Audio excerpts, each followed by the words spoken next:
छात्रों, आप सबको मेरा नमस्कार। मैं रामकृष्ण मंगलुरु विश्वविद्यालय के सीबीसीएस पाठ्यक्रम के अंतर्गत तृतीय सेमेस्टर बीबीए छात्रों के लिए एक एकांकी संग्रह रखा गया। उसमें आज मैं दूसरी एकांकी रीढ़ की हड्डी पढ़ाने जा रहा हूँ। ವಿದ್ಯಾರ್ಥಿಗಳೇ ನಿಮ್ಮೆಲ್ಲರಿಗೂ ನಮಸ್ಕಾರ. ಈಗ ನಾವು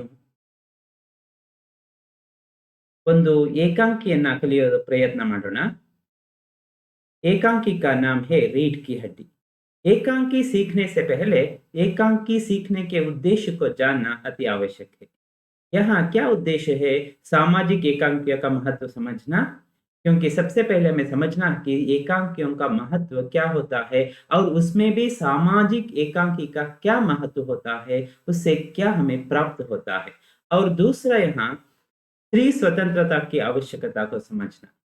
हम कहते हैं स्त्री पुरुष समान है, दोनों को समान अधिकार मिलना चाहिए. यहाँ स्त्री समानता के बारे में भी हम सीख सकते हैं. अब तीसरा, स्त्रियों पर पुरुषों के बुरे व्यवहार की आलोचना करना, क्योंकि स्त्रियों पर यहाँ पुरुषों का अत्याचार होता है. उन्हें अपने अधिकार में रखने का प्रयास कई सदियों से चलता आ रहा है. उसके खिलाफ जो आवाज उठानी है उससे संबंधित यह एकांकी है. यह संदेश हमें प्राप्त होता है. अब हम एकांकीकार का परिचय देखेंगे. एकांकीकार है जगदीश चंद्र माथुर. जगदीश चंद्र माथुर का जन्म 1917 ईस्वी को हुआ और उनका मरण या देहांत 1978 को हुआ. इनका जन्म स्थान है उत्तर प्रदेश. इन्होंने कई एकांकियां लिखी हैं. उनमें प्रमुख रूप से भोर का तारा, शारदीय, रीढ़ की हड्डी आदि. और ये सामाजिक एकांकीकार के रूप में प्रसिद्ध है. रीढ़ की हड्डी एकांकी की विशेषताएं हम देखेंगे. यह एक सामाजिक एकांकी है. यह एक व्यंग्य एकांकी भी है. इस एकांकी के माध्यम से एक व्यंग्य किया है जिससे हमें एक संदेश भी प्राप्त होता है. लड़कियों के विवाह की समस्या चित्रित है. कई पिताओं के लिए यही एक समस्या है. माता पिता इसी सोच में रहते हैं कि अगर हमारी बेटी बड़ी हो गई तो उसका विवाह हम कैसे करें. लेकिन आजकल यह कम होता जा रहा है, फिर भी यह समस्या अब भी है. आधुनिक युवकों में नैतिक एवं चारित्रिक पतन है. यह सोचने के लिए हमें मजबूर करता है कि आधुनिक जो युवक है वे उनमें चारित्रिक रूप से वे गिरते जा रहे हैं. कोई कुछ बुरी लतों के वे दास बनते जा रहे हैं. उसका भी चित्रण इस एकांकी के माध्यम से लेखक ने किया है. यही एकांकी का मतलब आपको पता है, एक छोटा सा नाटक जैसा होता है. एक ही दृश्य में पूरा हो जाता है. नाटक में कई दृश्य होते हैं, कई अंक होते हैं, लेकिन यहाँ एकांकी में घटना एक ही जगह शुरू हो जाती है और उसी स्थान पर यह खत्म भी होती है. इसमें कुछ पात्र होते हैं, संवाद होते हैं. एकांकी का महत्व बहुत होता है, क्योंकि इससे हम खुद उसका अभिनय भी करके दिखा सकते हैं, खुद अभिनय कर सकते हैं. कुछ पात्र इस प्रकार है. उमा एक पात्र है, लड़की का पात्र है, जो हम कह सकते हैं इस एकांकी की वह नायिका है. राम स्वरूप यहाँ उमा के पिताजी है और प्रेमा उमा की माँ है. इसका मतलब राम स्वरूप की पत्नी है. तो यह एक परिवार हुआ. उमा के पिता राम स्वरूप और उमा की माँ प्रेमा है. शंकर एक लड़का है जो उमा से विवाह करना चाहता है. उमा को देखने उसके घर आता है. यहाँ यह पूरी घटना उमा के घर में घटती है. गोपाल प्रसाद शंकर के पिताजी है, एक वकील भी है. वे शंकर का विवाह उमा से करवाना चाहते हैं. उनकी क्या सोच थी, क्या विचार थे, अब आपको आगे पता चलेगा. और रतन रामस्वरूप के घर का एक नौकर है. रीढ़ की हड्डी एकांकी का सारांश. रीढ़ की हड्डी जगदीश चंद्र माथुर द्वारा लिखित एक ऐसी एकांकी है जिससे लड़की के विवाह को एक सामाजिक समस्या के रूप में दर्शाया गया है. लड़की का विवाह करना एक समस्या बन जाती है माता पिताओं के लिए. इस एकांकी को भोर का तारा नामक एकांकी संकलन से लिया गया है. एकांकी संकलन में कई एकांकियां एकत्रित होती है. उसमें एक एकांकी है रीढ़ की हड्डी. इसमें एकांकीकार ने माता पिता की दुविधा और लड़के वालों की लालच का बड़ा सुंदर और वास्तविक चित्रण किया है. यहाँ माता पिता दुविधा में होते हैं कि वह लड़का पसंद करेगा या ना करेगा, क्या होगा, मेरी बेटी के लिए अच्छा वर मिलेगा या नहीं मिलेगा.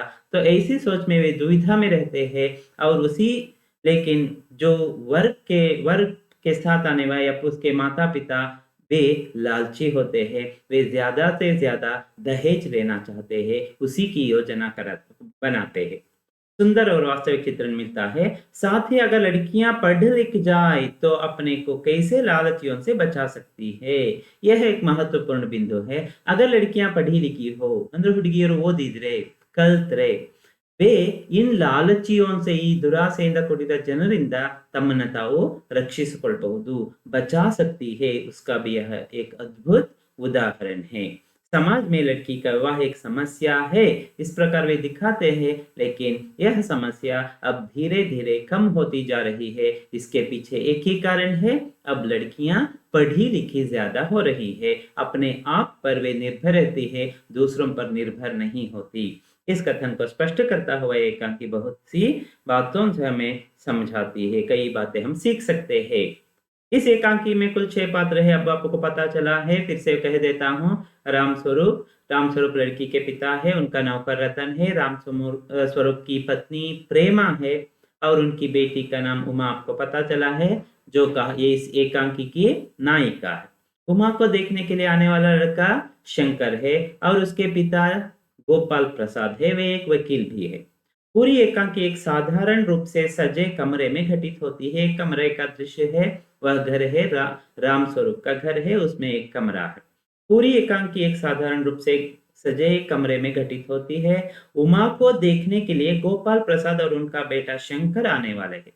अब उमा को देखने के लिए, उमा से विवाह कर लेने के लिए गोपाल प्रसाद जो वकील है अपने बेटे शंकर को लेकर रामस्वरूप के घर आ रहे हैं। रामस्वरूप और उनका नौकर कमरा सजाने में लगे हैं। अब आपको पता है, जब आपके घर में कोई आ रहे हैं, कोई अतिथि, तब आप अपने घर को साफ करते हैं, सजाते हैं। तो वैसे ही यहाँ अपनी बेटी के लिए, बेटी को देखने एक लड़का आ रहा है, तो उन्हें पूरी उत्सुकता जोश के साथ वे अपना घर सजा रहे हैं। पलंग पर साफ चादर बिछाकर हारमोनियम रखा गया है। यहाँ देखिए, जो हारमोनियम का विषय यहाँ क्यों आया, आप सोचने लगे होंगे। क्योंकि जब लड़के वाले लड़की को देखने आते हैं, लड़की को देखने के बाद उनसे पूछते हैं, क्या तुम्हें गाना आता है? तो अगर आता है तो एक बार एक गाना गाकर सुनाओ। तो इसीलिए वहां हारमोनियम को रखा जाता है। नाश्ता तैयार है उनके लिए। पिता चाहते हैं, यहाँ पिता का मतलब, पिता कौन है? उमा की पिता रामस्वरूप चाहते हैं कि लड़की बन संवर कर, पाउडर लिपस्टिक लगाकर लड़के के सामने आए। वे सोचते हैं, अगर मेरी लड़की पाउडर लगाकर, लिपस्टिक लगाकर सुंदर रूप से सज धज कर आएगी तो लड़का शायद पसंद करेगा। पर माँ कहती है कि मैंने उसे बहुत समझाया, लेकिन वह उनसे बनने संवरने को तो दूर, पाउडर लगाने को भी तैयार नहीं है। लेकिन माँ कहती है प्रेमा कि वह सुनने के लिए मेरी बात नहीं सुन रही है, और बनने के लिए ಅವಳು ಸಿದ್ಧ ಆಗೋದಕ್ಕೆ ಅಂದ್ರೆ ಅಲಂಕಾರ ಮಾಡ್ಕೊಳ್ಳೋದಕ್ಕೆ ಸಿದ್ಧವಾಗಿಲ್ಲ, ಅವಳಿಗೆ ಅದು इष्ट ಇಲ್ಲ। यहाँ उमा का चरित्र चित्रण भी साथ साथ में हो रहा है। अब यहाँ उमा तैयार नहीं है बनने संवरने से, और मना किया था, इसीलिए तब वह कहती है, उमा की माँ कहती है अपने पति राम स्वरूप से, ज्यादा मत पढ़ावो, अब भुगतो, ಜಾಸ್ತಿ ಓದಿಸ್ಬೇಡ ಅಂತ ಹೇಳಿದ್ನಲ್ವಾ, ಈಗ ನೀನೇ ಅನುಭವಿಸು। इस प्रकार प्रेमा अपना दुख, अपना गुस्सा अपने पति पर उतारती है। इस बात पर पति पत्नी में बहस होती है, क्योंकि यहाँ एक घटना क्या होती है, यहाँ उमा पढ़ी लिखी लड़की है, उस बीए पास कर चुकी है, लेकिन लड़की वालों से नहीं बताया है। इस बात पर बहस चर्चा होती है। अंत में रामस्वरूप कहते हैं कि पता नहीं इस लड़की के दिमाग को क्या हो गया है। फिर वे पत्नी से कहते हैं, तुम उनके सामने ज्यादा बोलना नहीं, बोलने लगती है तो सोचती नहीं। और अपनी पत्नी से कहते हैं रामस्वरूप, तुम ज्यादा बोलो मत उनके सामने, जब वे आएंगे लड़के और लड़के के पिता, तो उनके सामने मत बोलना। अगर तुम बोलोगी तो बोलते बोलते तुम यह भी बता दोगे कि मेरी लड़की बीए पास कर चुकी है, तब पूरा खेल खत्म हो जाएगा। वे अपनी बेटी, हमारी बेटी से विवाह करने से इनकार कर देंगे, क्योंकि उन्हें ज्यादा पढ़ी लिखी लड़की नहीं चाहिए थी। फिर वे पत्नी से ना, अगर बोलते बोलते उसकी पढ़ाई की खबर उनको लग गई तो, जो पढ़ी लिखी है ना, बीए पास कर चुकी है ना, वह खबर अगर उनको मिल जाती है तो मुश्किल हो जाएगी। इसका मतलब है कि अब उससे विवाह करने से साफ इनकार कर देंगे। उन्हें तो कम पढ़ी लिखी और सुंदर लड़की चाहिए। देखिए यहाँ आपको पता चलता है शंकर और उसके पिता का गुण। वे क्या चाहते हैं? लड़की सुंदर होनी चाहिए और साथ ही साथ पढ़ी लिखी नहीं, कम पढ़ी लिखी, ज्यादा से ज्यादा मैट्रिक पास होना है, उससे ज्यादा 10वीं से ज्यादा पढ़ी लिखी लड़की उन्हें नहीं चाहिए, क्योंकि वह लड़की को अपने घर में काम करने के लिए ले जा रहे हैं, ना कि घर का अधिकार देने के लिए या उसे इज्जत या गौरव देने के लिए नहीं। नाश्ता तैयार रखा हुआ है। अब आपको पता चला है जब वे आ रहे हैं तो उनके लिए नाश्ता तैयार करना पड़ता है। नाश्ता तैयार है ಅಂದ್ರೆ ನಾಷ್ಟ ಅಂದ್ರೆ ತಿಂಡಿ ಎಲ್ಲ ರೆಡಿ ಮಾಡಿ ಕಾಯ್ತಾ ಇದ್ದಾರೆ. ನಿಮ್ಗೆ ಈಗ ಪರಿಸ್ಥಿತಿ ಒಂದೊಂದಾಗಿ ಅರ್ಥ ಆಗ್ತಾ ಇದೆ. ಹುಡುಗಿಯನ್ನ ನೋಡೋದಕ್ಕೆ ಹುಡುಗ ಬರ್ತಾ ಇರೋದು, ಹುಡುಗನ ತಂದೆ ಬರ್ತಾ ಇರೋದು. ಹುಡುಗ ಯಾರಿಲ್ಲಿ? ಶಂಕರ್. ಅವರು ಲड़के का पिता ಗೋಪಾಲ್ ಪ್ರಸಾದ್ ಇಬ್ರು ಬರ್ತಾ ಇದ್ದಾರೆ. ಎಲ್ಲ ವ್ಯವಸ್ಥೆ ಆಗಿದೆ. ಅದಕ್ಕಿಂತ ಮೊದಲು ಗಂಡ ಹೆಂಡತಿ ಮಧ್ಯೆ ಸ್ವಲ್ಪ ಚರ್ಚೆ ಆಗ್ತಾ ಇದೆ. ಓದಿಸ್ಬಾರ್ದಿತ್ತು, ನೀನು ಓದಿಸಿದಿಂದಾಗೆ ಹೀಗಾಯ್ತು, ಅವಳಿಗೆ ಅಲಂಕಾರ ಮಾಡ್ಕೊಳ್ಳೋದಕ್ಕೆ ಸಿದ್ಧ ಇಲ್ಲ, ಇಷ್ಟೆಲ್ಲ ಚರ್ಚೆಗಳಾಗ್ತಾ ಇದೆ. अब आगे क्या होता है? पत्नी टोस्ट के लिए मक्खन मंगवाना भूल जाती है। टोस्ट बनाया है उनके लिए, नाश्ता चाय पानी सब कुछ उसके साथ, टोस्ट भी बनाया है, लेकिन उसके लिए मक्खन बेड़ने हाकಬೇಕಿತ್ತು, लेकिन मक्खन लाना भूल गई। राम स्वरूप नौकर रतन को भेजते हैं। जो घर में जो नौकर था ना रतन, उसको भेजते हैं। बाहर जाते हुए नौकर देखता है कि घर की ओर कोई आ रहा है। वह बाहर जा रहा था ना मक्खन लाने के लिए, तो देखा बाहर से कोई अपने घर की ओर कोई आ रहे हैं दो लोग। तो वह मालिक को बताता है। तभी दरवाजे पर दस्तक होती है। दस्तक का मतलब है नॉकिंग। अंदर बंद बागिलನ್ನು ಬಡಿತಾರೆ. आवाग ಗೊತ್ತಾಗುತ್ತೆ आने वाले और कोई नहीं, शंकर और उसके पिताजी है।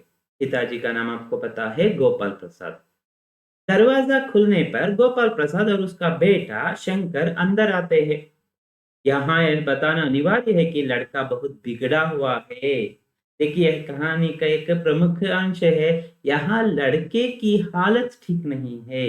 वह हट्टा कट्टा नहीं है, वह कमजोर नजर आ रहा है और उसकी पीठ या उसकी कमर झुकी हुई है।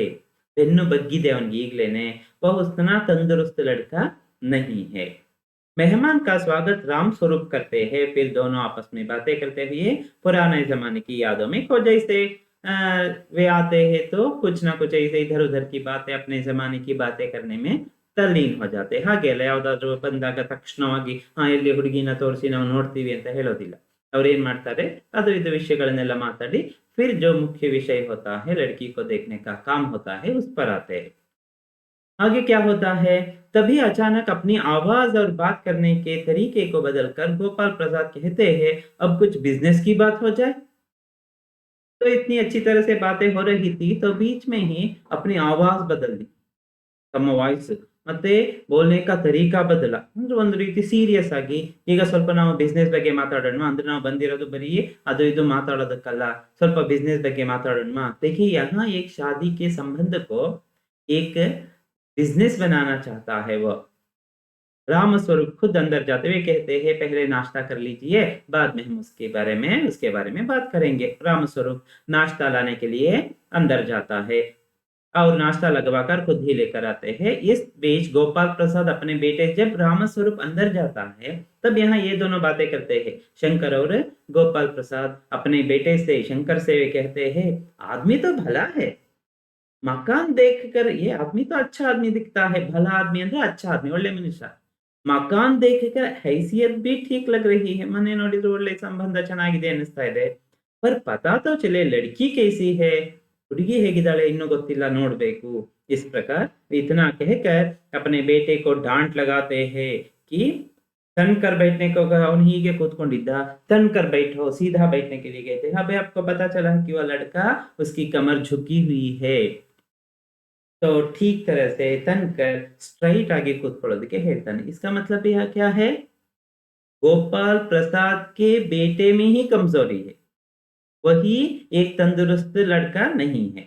ಇದು ಅರ್ಥ ಆಗಿದೆಯಲ್ಲ ನಿಮಗೆ ಈಗ? रामस्वरूप आकर दोनों को नाश्ता कराते हैं, इधर उधर की बातें होती है.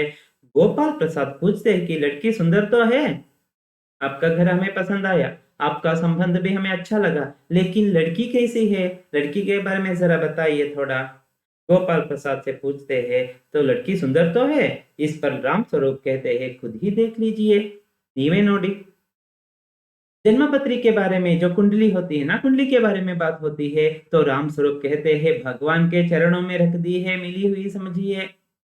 तो मैंने उनको दे दी पंडित जी को, और उन्होंने कहा कि यह कुंडली अच्छी तरह से मिलती है। तो यहाँ एक कुछ लोग जो होते हैं ना, कुंडली को मिलाने का काम कर, ना मिलने पर भी मिलाने का काम करते हैं। कुंडली देखना है ऐसा विचार नहीं है, फिर भी वे क्या करते हैं, कुंडली को मिलाकर देते हैं और उनसे पैसे लेते हैं। तो मिली हुई समझिए, ಎರಡು ಸೇರಿದೆ ಅಂದ್ರೆ ಜಾತಕ ಹೊಂದಿದೆ ಅಂತ ನೀವು ತಿಳಿಬಹುದು ಅಂತ ಹೇಳ್ಬಿಡ್ತಾರೆ।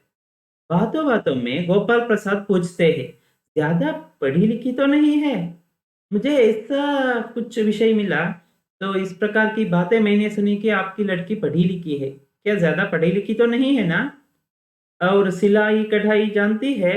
ಅಂದ್ರೆ ಹೊಲಿಗೆ ಎಲ್ಲ ಏನಾದ್ರೂ ಗೊತ್ತಿದ್ಯಾ ಅವಳಿಗೆ? ಗಾನ ಬಜಾನ ಹಾಡೋದು ಏನಾದ್ರೂ ಓದೋದು ಏನಾದ್ರೂ ಗೊತ್ತಿದ್ಯಾ? ಬಜಾನ वगैरह वगैरह ಬೇರೆ ಬೇರೆ ಇನ್ನೇನೇನು ಗೊತ್ತಿದೆ? क्या क्या वो जानती है? इस प्रकार पूरी तरह से उसका विवरण मांग रहे हैं। राम स्वरूप सभी का प्रमाण देते हैं, सब कुछ बताते हैं कि हाँ वह भी जानती है, सिलाई कढ़ाई का जानती है, वह गाना भी गाती है, बजाना भी जानती है, इसीलिए हारमोनियम और सितार भी रखा था। क्यों रखा था? क्योंकि वह ये सब कुछ जानती है। यहाँ लड़की में सारे अच्छे गुण हैं, लेकिन लड़के में एक भी अच्छा गुण नहीं है। ನೋಡಿ ಹೇಗಿದೆ ಪರಿಸ್ಥಿತಿ। उमा में सारे गुण हैं, सारे अच्छे गुण हैं, फिर भी यहाँ अपना अधिकार चला रहे हैं शंकर और उसके पिताजी, और यहाँ उमा कुछ नहीं बोल पा रही है। आगे देखेंगे इस एकांकी के अंत में क्या होगा। राम स्वरूप सभी का, तब लड़की को बुलाया जाता है, लड़की को देखना है सबको। जब वे खुश है कि घर अच्छा है, रिश्ता अच्छा है, सब कुछ ठीक है, अब वे क्या करना चाहते हैं, लड़की को देखना चाहते हैं। अंतिम घड़ी है, लास्ट स्टेज, अंतिम चरण में आ गए हैं। वह पान की तश्तरी यंत्र विलेदले तट्टेಯನ್ನು ಹಿಡ್ಕೊಂಡು ಬರ್ತಾ ಇದ್ದಾಳೆ। अब नाश्ता पूरा हुआ है, नाश्ता होने के बाद वे पान लेकर आई है। उसे गीत सुनाने को कहा जाता है। वह सितार बजाते हुए गाने लगती है। जैसे ही उसकी नजर शंकर पर पड़ती है, वह गाना बंद कर देती है। जब उमा अंदर से आती है, हाथ में पान की तश्तरी लेकर वहां रखती है, अपने पिताजी को देती है, और गोपाल प्रसाद उसे गाने के लिए कहते हैं। और उमा यहाँ बैठकर जो सितार था, सितार उठाकर गाने लगती है, और गाने में इतना मग्न हो जाती है, तल्लीन हो जाती है। मेरे तो गिरिधर गोपाल दूसरा ना कोई, मीरा का एक भजन गाती है। गाते गाते तल्लीन होकर अपना सिर ऊपर उठाती है, और जब वह आंखें खोलती है, तो आंखों के सामने वही लड़का बैठा है, शंकर, जिसे वह कॉलेज में पढ़ते समय ही जानती थी। गाना बंद कर देती है। पिताजी को आश्चर्य हो जाता है। लड़की को चश्मा लगाया देख बाप बेटे एक साथ पूछ बैठते हैं, चश्मा भी लगा, चश्मा है उसके आंखों पर, तो उन्हें आश्चर्य होता है, यह तो पढ़ी लिखी लड़की जान पड़ती है। तब पिताजी कहते हैं, उसकी आंखों में थोड़ा दर्द है, दुख रहा था, आंखें दुख रही थी, इसलिए कुछ दिनों के लिए इसने चश्मा पहना है। तो वे दोनों खुश हो जा। अब गोपाल प्रसाद को लड़की की चाल और चेहरा भी देखना था। फिर लड़की से कुछ बोलने को कहते हैं। तब जरा तेज आवाज में उमा कहती है, क्या बोलूं बाबूजी? इसने जब गाना बंद किया तो वे कुछ बंद पता नहीं चला क्यों इसने गाना बंद किया। पिता ने कहा और भी आगे गाओ, लेकिन गोपाल प्रसाद ने कहा और गाने की जरूरत नहीं है, हमें पता चला कि वो अच्छा गाती है, लेकिन कुछ बोलने के लिए कहना है। किस तरह वो बोलती है हमें भी उसे भी देखना है, ನೋಡಿ ಹೇಗೆ ಮಾತಾಡ್ತಾಳೆ ಅದನ್ನು ನಾವು ನೋಡ್ಬೇಕು ಅಂತ ಹೇಳ್ತಾರೆ। तो बोलो बोलो। फिर लड़की से कुछ बोलने को कहते हैं। तब जरा तेज आवाज में, उमा चुप थी। हर एक जवाब का सवाल उमा के पिता राम स्वरूप देते थे। उमा ने किसी सवाल का जवाब नहीं दिया। तब गोपाल प्रसाद को गुस्सा आता है कि हर एक सवाल का जवाब सिर्फ पिताजी दे रहे या राम स्वरूप दे रहे हैं, या लड़की मुंह भी नहीं खोल रही है। तब सीधे उसी से पूछते हैं, तुम कुछ बोलो। तब जरा तेज आवाज में, अब उमा को गुस्सा आ गया। अब तेज आवाज में उमा बोलती है, क्या बोलो बाबूजी? जब कुर्सी मेज बेची जाती है तो दुकानदार ही बोलता है। जब दुकान में एक दुकान होती है अंगड़ी कुर्सी मेज में जो तो टेबल चेयर मारಬೇಕಾದ್ರೆ दुकानदार से पूछते हैं ग्राहक दुकानदार दोनों के बीच बातचीत होती है। क्या कभी कुर्सी और मेज से पूछते हैं उसके उसका मूल्य? नहीं ना। कुर्सी मेज तो बोलते नहीं, दुकानदार दिखा देता है, खरीदार को पसंद आए तो अच्छा न वरना छोड़कर चला जाता है। ऐसी मेरी हालत हो गई है यहाँ, सिर्फ मुझे दिखाया जा रहा है। यहाँ मुझे बोलने का अधिकार ही आपने कब दिया है? राम स्वरूप को इस बात से गुस्सा आता है क्योंकि बेटी अगर इस प्रकार बोलेगी तो उनको गुस्सा आएगा। गोपाल प्रसाद और उनके बेटे कौरी के कोपावन बेटा और बेटे होग बिट्रे यह रिश्ता टूट जाएगा ना। होने को था, अभी क्या होगा पता नहीं। उमा कहती है अब मुझे कहने दीजिए बाबू जी। उसे चुप रहने के लिए कहते हैं, लेकिन उमा कहती है कि अब मुझे कहने दीजिए। ನಾನೀಗ ನನ್ನನ್ನ ಮಾತಾಡೋದಕ್ಕೆ ಬಿಡಿ, ನಾನು ಹೇಳಬೇಕು, ಇನ್ನು ನಾನು सुनने इरोदे साथ है। देखिए पढ़ी लिखी लड़की में जो ज्ञान होता है तो यही है, क्योंकि वह अपने ऊपर होने वाले अत्याचारों को सह नहीं सकती, उसका विरोध करती है।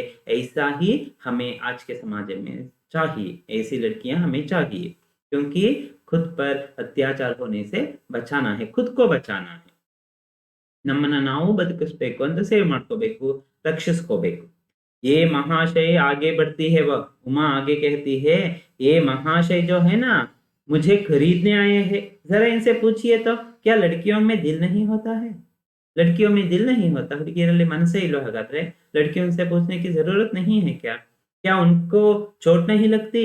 लड़कियां मजबूर भेड़ बकरियां है क्या? ನಾವೇನು ಕುರಿ ಆಡು ಕುರಿಗಳಿದ್ದಾಗ ನಮ್ಮನ್ನ ಸುಮ್ಮನೆ ಮಾರೋದಕ್ಕೆ? जिन्हें कसाई अच्छी तरह देख कर खरीदते हैं। ಕಟುಕ ಯಾವ ರೀತಿ ಕುರಿ ಆಡುಗಳನ್ನ ಖರೀದಿ ಮಾಡ್ಬೇಕಾದ್ರೆ ಚೆನ್ನಾಗಿ ನೋಡಿ ಎಲ್ಲದನ್ನು ತಗೊಂಡು ಹೋಗಿ ಬಲಿ ಕೊಡ್ತಾನಲ್ವಾ, काटता है ना, क्या हम वैसे हैं? लड़कियों को ऐसा समझा है क्या? प्रसाद यहाँ गोपाल प्रसाद को गुस्सा आ जाता है। हमारी यहाँ बेइज्जती हो रही है, हमें बेइज्जत करने के लिए आप यहाँ लेकर आए हमें। उमा बोलती है, उसके बदले में रामस्वरूप कुछ नहीं बोलते। तो उमा कहती है तो क्या आप इतनी देर से हमारी बेइज्जती नहीं कर रहे थे? इतनी देर से क्या हमारी बेइज्जती ಅಂದ್ರೆ ನಮಗೆ ನೀವು ಅವಮಾನ ಮಾಡ್ಲಿಲ್ವಾ ಇಷ್ಟೊತ್ತುವೆ? क्या वो अपमान नहीं था मेरा? आप जरा अपने साहबजादे से पूछिए कि पिछली फरवरी में ये लड़कियों के हॉस्टल के इर्द गिर्द क्यों मंडरा रहे थे? पिछली फरवरी में, फरवरी यानी फेब्रुवरी, लड़कियों के हास्टल के इस इर्द गिर्द ಅಂದ್ರೆ आसपास क्यों मंडरा रहे थे? ಎಲ್ಲಿ ಸುತ್ತಾ ಇದ್ರಲ್ಲ ಹುಡುಗಿಯರ ಹಾಸ್ಟೆಲ್ ಮುಂದೆ ಯಾಕೆ ಸುತ್ತಾ ಇದ್ರು ಕೇಳಿ? और वहां से क्यों भगाए गए थे? और इसे आपके बेटे को भगाया गया था ओडिसिद्रलिंದ। शंकर को डर लगा क्योंकि उसका सारा पोल खुलने वाला था। तो शंकर कहता है बाबूजी चलिए यहाँ से, हम यहाँ नहीं बैठेंगे, चलिए, मुझे रिश्ता पसंद नहीं, लड़की पसंद नहीं है। गोपाल प्रसाद क्या तुम हॉस्टल जाती हो? क्या कॉलेज में पढ़ी हो? तुम्हें हॉस्टल के बारे में कैसे पता चला? क्या तुम कॉलेज में पढ़ी हो? हमसे झूठ कहा तुम लोगों ने। उमा कहती है हाँ पढ़ी लिखी हूँ, आपके बेटे की तरह ताक झांक करती पकड़ी नहीं गई। नौकरानी के पैर पकड़कर मुंह छिपाकर भागी तो नहीं? नौकरान के पैर पकड़कर वो भागा था, उससे क्षमा मांगा था उसने। तो ऐसा मैंने नहीं किया है, मैंने पढ़ा है, कॉलेज में पढ़ा है, बीए पास किया है। गोपाल प्रसाद और शंकर दोनों खड़े हो जाते हैं, उनको गुस्सा आ जाता है और राम स्वरूप से कहते हैं आपकी लड़की बीए पास है और आपने हमसे झूठ कहा कि 10वीं तक पढ़ी है। बीए पास लड़की को आपने सिर्फ हमसे झूठ कहा है कि हम आपकी लड़की सिर्फ 10वीं तक पढ़ी है, 15th क्लास मात्र ಓದಿರೋದು ಅಂತ ಸುಳ್ಳೆಲ್ಲ ಹೇಳಿದಿರಲ್ಲ ನೀವು। यह कहते हुए दरवाजे की ओर बढ़ जाते हैं। गोपाल प्रसाद बेबस है और गुस्से में है। गोपाल प्रसाद को इतना, क्योंकि पहले ही वकील है, वो बिजनेस करने आए थे, तो गुस्सा आया उनको। और शंकर यहाँ रुआन सा रोने जैसा हो गया क्योंकि उसका सारा रहस्य यहाँ सबके सामने खुल गया है। दोनों चले जाते हैं, तो वे दोनों घर से बाहर निकल जाते हैं। प्रेमा अपने पति से कहती है उमा रो रही है। राम स्वरूप खड़े हो जाते हैं, तभी रतन मक्खन लाने के लिए जो शुरू में गया था ना, अब वह मक्खन लाता है। तो उसके आने से पहले ही वे दोनों घर से चले गए थे। इसके साथ ही एकांकी यहाँ समाप्त होता है। ತಬ್ यहाँ ಇಲ್ಲಿಗೆ ಒಂದು ಏಕಾಂಕಿದು ಮುಗಿಯುತ್ತೆ. ಇಲ್ಲಿ ಏನಾಯ್ತು, ಉಮಾನ ಏನು ಖರೀದಿ ಮಾಡೋ ರೀತಿಯಲ್ಲಿ ಮಾತಾಡ್ತಾ ಇದ್ರು, ಅವರಿಗೆ ಸರಿಯಾದ ಒಂದು ತಕ್ಕ ಶಾಸ್ತಿ ಆಯ್ತು ಅಂತ ನಾವು ಹೇಳ್ಬಹುದು. इस एकांकी में ने यह स्पष्ट किया है कि भले ही लड़का बदचलन हो, बदसूरत हो, लेकिन उसको सर्वगुण संपन्न लड़की ही चाहिए. इससे हमें क्या पता चलता है, ಲಡ್ಕ ಕಿತನಾ ಬಿ ಬದ್ಚಲನ್ ಅಂದ್ರೆ ಕೆಟ್ಟ ಗುಣಗಳಿಂದ ತುಂಬಿರ್ಲಿ, बदसूरत ಎಷ್ಟೇ ಕುರೂಪಿಯಾಗಿರ್ಲಿ, लेकिन वो भी कैसी लड़की चाहता है, एक सर्वगुण संपन्न लड़की चाहिए, पढ़ी लिखी लड़की चाहिए. पढ़ी लिखी का मतलब ज्यादा नहीं, एक 10वीं तक पढ़ी लिखी लड़की चाहिए, लेकिन सुंदर लड़की चाहिए. और साथ ही दान दक्षिणा दहेज भी देना है और दक्षिणा ಕೊಡಬೇಕು. लड़की ज्यादा पढ़ी लिखी क्यों नहीं चाहिए उन्हें, क्योंकि अगर ऐसे वह पढ़ी लिखी होगी तो तकरार करेगी, प्रश्न करेगी. तो अनपढ़ हुई तो एक नौकरानी की तरह एक कोने में पड़ी रहेगी. इसीलिए उस लड़की को एक ऐसी लड़की वे ढूंढते हैं जो ज्यादा पढ़ी लिखी ना हो. लड़कियों के हॉस्टल में घुसना, देखिए इस एकांकी से क्या क्या हमें पता चल रहा है. लड़कियों के हॉस्टल में जाने का मतलब क्या है, और लड़के का स्वभाव, उसका चरित्र कैसा है, शंकर का चरित्र अब आपको पता चल चुका है. अपमानित कर भगाया जाना, नौकरानी के पैर पकड़कर वह क्षमा मांगता है, तो उससे पता चलता है वह कितना बुरा लड़का है. ये सब शर्म की, और जब वो बैठता है तो सीधी कमर नहीं बैठ सकता, क्योंकि उसकी कमर भी झुकी हुई है. एक लड़की अपने पति में इन दुर्गुणों की कल्पना भी नहीं कर सकती. ऐसे दुर्गुणों से युक्त एक लड़के से कोई लड़की विवाह करना पसंद नहीं करती. यहाँ उमा पढ़ी लिखी थी, इसीलिए उसने उसका विरोध किया. अगर उमा पढ़ी लिखी ना होती तो क्या करती, वह हाँ कहना पड़ता था और उसे विवाह हो जाता. ನೋಡಿ, ಒಂದು ಓದಿದಿಂದಾಗಿ, ವಿದ್ಯೆ ಕಲಿತಿದ್ದಾಗಿ ಉಮಾಳ ಬದುಕು ನಿಲ್ತು, ಇಲ್ಲ ಅಂದಿದ್ರೆ ಹಾಳಾಗ್ತಾ ಇತ್ತು. उमा ने शंकर के इसी तथ्य को उजागर किया है और उसे रीढ़ की हड्डी विहीन बताया है. ಹೋಗೋಕ್ ಮುಂಚೆ ಅವಳು ಹೇಳ್ತಾಳೆ ಒಂದು ಮಾತನ್ನ, आप अपने बेटे के बैकबोन है कि नहीं एक बार देख लीजिए, रीढ़ की हड्डी है कि नहीं, ಅವನಿಗೆ ಬೆನ್ನು ಮೂಳೆ ಇದೆಯೋ ಇಲ್ವೋ ಒಂದ್ಸಲ ನೋಡಿ ಅಂತ ಹೇಳಿ इस प्रकार उनका अपमान भी करती है. इसी से इस एकांकी का नाम रीढ़ की हड्डी सार्थक होता है. ಈ ರೀತಿಯಾಗಿ छात्रों, इस प्रकार इस एकांकी के माध्यम से आपको यह पता चलता है कि जिस प्रकार एक लड़की पढ़ी लिखी होने पर अपने खुद की रक्षा कैसे कर सकती है और समाज में एक लड़की के प्रति कितना बुरा व्यवहार किया जाता है. देखिए, पढ़ी लिखी ना हो, सुंदर हो, एक नौकरानी की तरह उसके घर में रहना है. लड़का यहाँ बदसूरत है, बदचलन है, फिर भी वह एक सुंदर लड़की चाहता है. तो इस प्रकार लड़कियों पर लड़कों के अत्याचार को, बुरे व्यवहार को यहाँ खंडित करने के लिए, उसका विरोध करने के लिए आज के समाज में पढ़ी लड़कियों की संख्या ज्यादा होनी है. इसीलिए हमें शिक्षा को ज्यादा महत्व देना है, सबको शिक्षित बनाना है. इस प्रकार इस एकांकी के माध्यम से आपको पता चला है कि आपका कर्तव्य समाज में क्या है, ನೀವು ಸಮಾಜದಲ್ಲಿ ಏನ್ ಮಾಡಬೇಕು, ಯಾವ ರೀತಿ ನಿಮ್ಮ ಜವಾಬ್ದಾರಿಯನ್ನ ನಿರ್ವಹಿಸಬೇಕು. ಇದು ಹುಡುಗಿಯರಿಗಿರ್ಬಹುದು, ಹುಡುಗಿಯರು ಓದಬೇಕು ಚೆನ್ನಾಗಿ, ತಪ್ಪ ಕಂಡ್ರೆ ಅದನ್ನ ಪ್ರಶ್ನಿಸಬೇಕು. ಹಾಗೆ ಹುಡುಗರು ಹುಡುಗಿಯರ ಮೇಲೆ ಯಾವುದೇ ರೀತಿಯ ದಬ್ಬಾಳಿಕೆಯನ್ನ ಮಾಡಬಾರ್ದು. तो यह एकांकी सुनने के लिए आप सबको नमस्कार.